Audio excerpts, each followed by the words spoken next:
The other day I was thinking about the illusion, the Western illusion we're living in, with all these media, fake news and information overflowing. So today I would like to share a thought on Western democracy and why I believe it's largely fake. The other night I was thinking about all the wide criticism on authoritarian countries like China, especially from people living in Western democracies, with or without any relation to what is going on in Hong Kong or anywhere else in this world.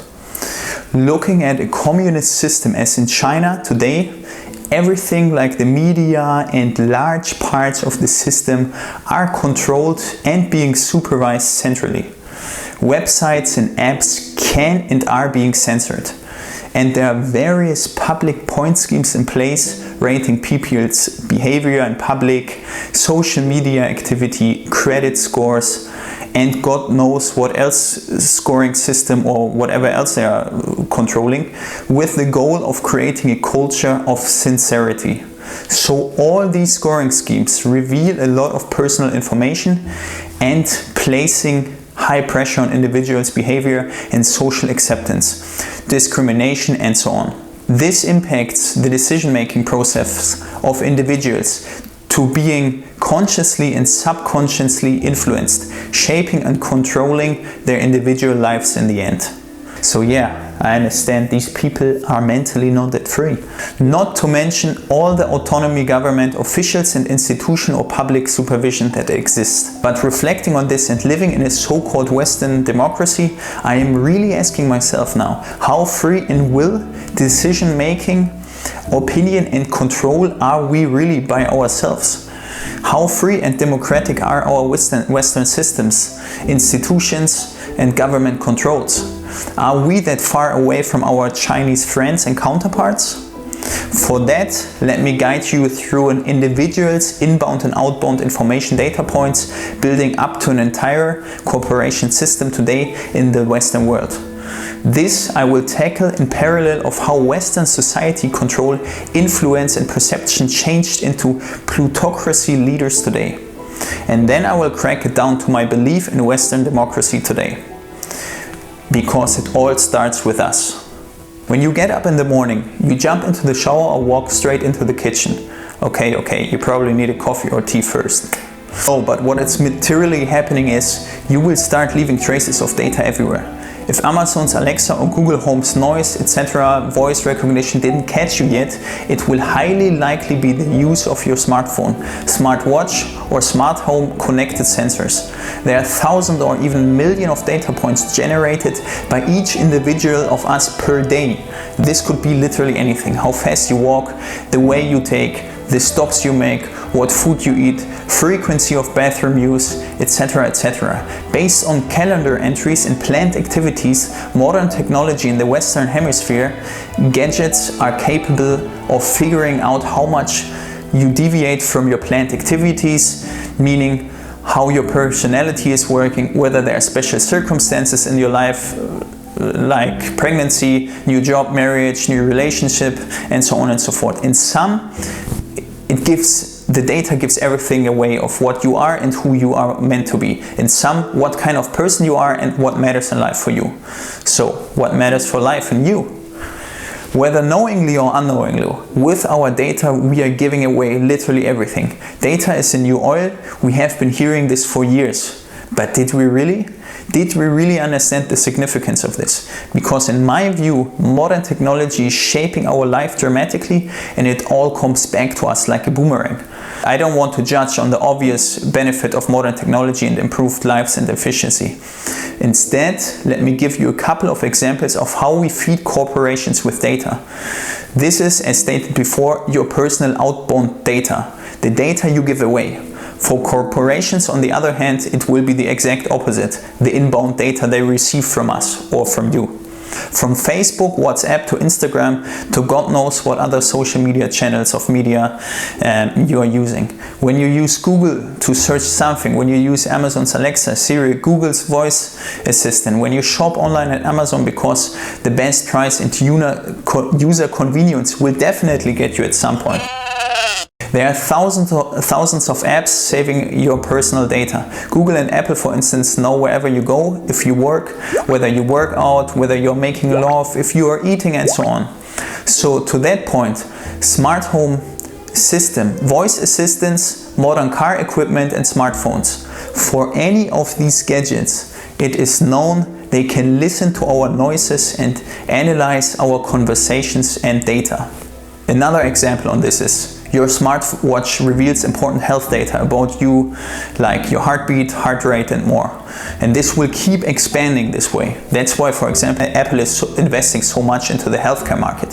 When you store documents and data on a personal or public cloud, large public and data supervision via sensors and more interconnected living, which will substantially increase in the next years, giving new technologies like 5G, Internet of Things, artificial intelligence, quantum computers, and combining these effects into statistics and other tools to use. Yes, Big Brother is definitely watching you, or let me rephrase, Big Brother has been watching you and will keep increasingly watching you with more data and more traces of data around you.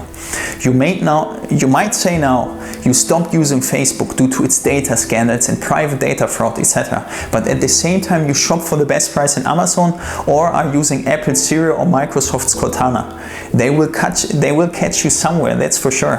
However, if you somehow manage to avoid all these data sharing mechanisms, you really must be living on an isolated island today without any technology and communication access. Otherwise, how would it be possible to not leave any data traces behind you?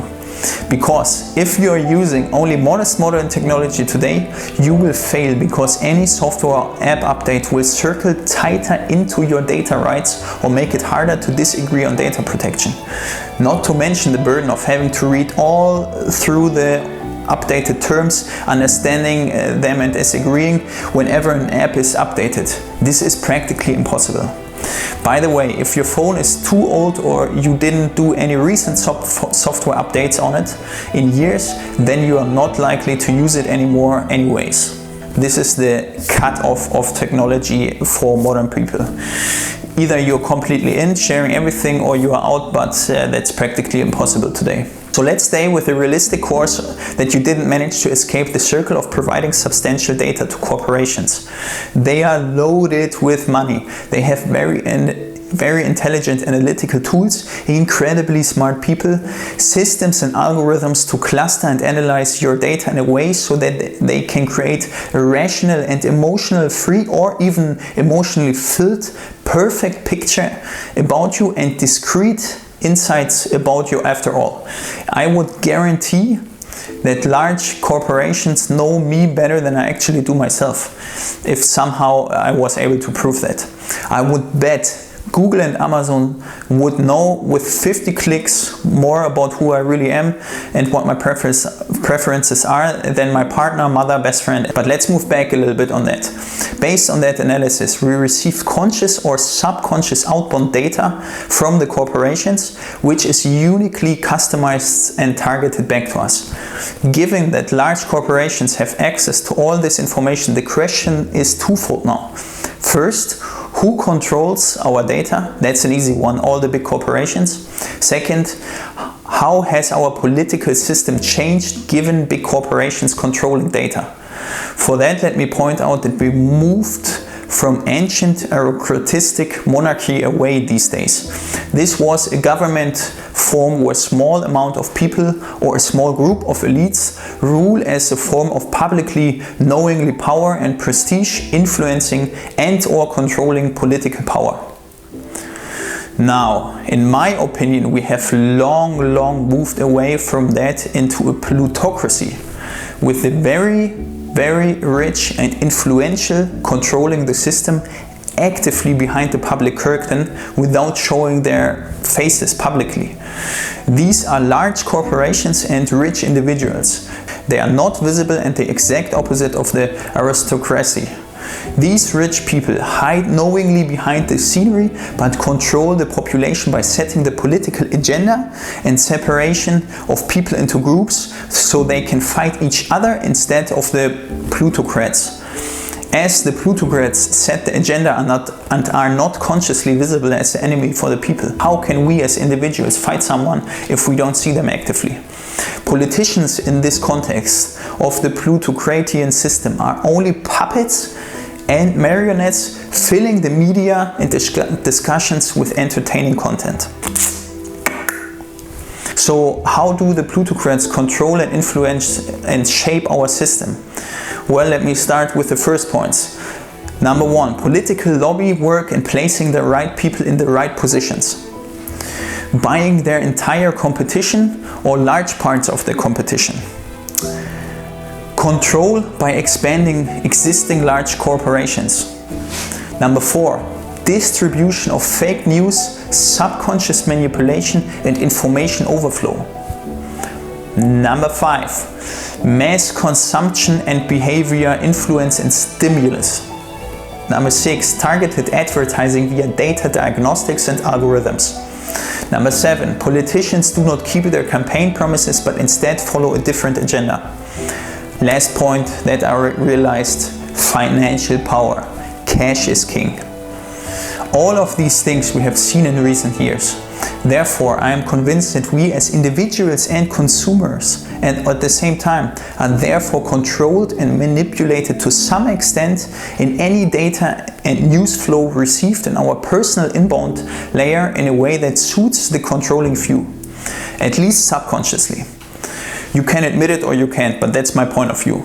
So plutocrats can influence elections, shape political agenda and output, control the system to their needs and set the system parameters to their own individual or group requirements. The question is ultimately, why are they doing so? For me, the point is to desire their personal or group interests. I personally do not believe money and financial motivations or motives are of stake here. These people seem to be more related to power and influence. A higher motive could be, for example, preventing China's economic and influential rise as a world power overtaking the US. Therefore, we currently see hectic situations anywhere in the Middle East, in many different parts of the world, because from my point of view, the superpower fight between big nations will be decided somewhere in the Middle East, in some neutral country environment, as a herding conflict zone. But that's just my personal view and a thought for you. Just think about all this year and last year's, all the conflicts in the Middle East and Iran and neighboring countries around there. So ultimately, what am I really questioning here is our conscious free will and the process of democratic choices we can make. Do you buy the new jeans because you need it or you saw it advertised on your mobile? What are the information sources of your political preferences? Facebook and Twitter? Is it hard for you to recognize the difference between good and bad, fake and real news? This questions list could literally go on for hours here. But in the end, the decision is up to us. Denying the conscious or subconscious government and system manipulation by tech giants, or knowingly accepting it the next time you see an ad on your phone about the upcoming US election, a skirt you might like or insurance offer that, big surprise, relates to exactly the kind of insurance you were looking for. I would therefore strongly argue, or at least discuss, that we in the Western world live in a free democracy, at least consciously. Summarizing all this in a different way and looking at how database technology is shaping our lives for the better and the worse, I would ask you to answer the following questions for yourself. How free are you really in your behavior, consumption and decision-making process, given the daily use of modern technology? Can physical and emotional consumption influence your feelings and ultimately your actions? Won't you be willing to stop using your smartphone for 1 month in exchange for $500? Have a second or minute to think about our Western world and consciousness. Many thanks guys for watching this. If you're still with me, I know you have watched everything and I appreciate it highly.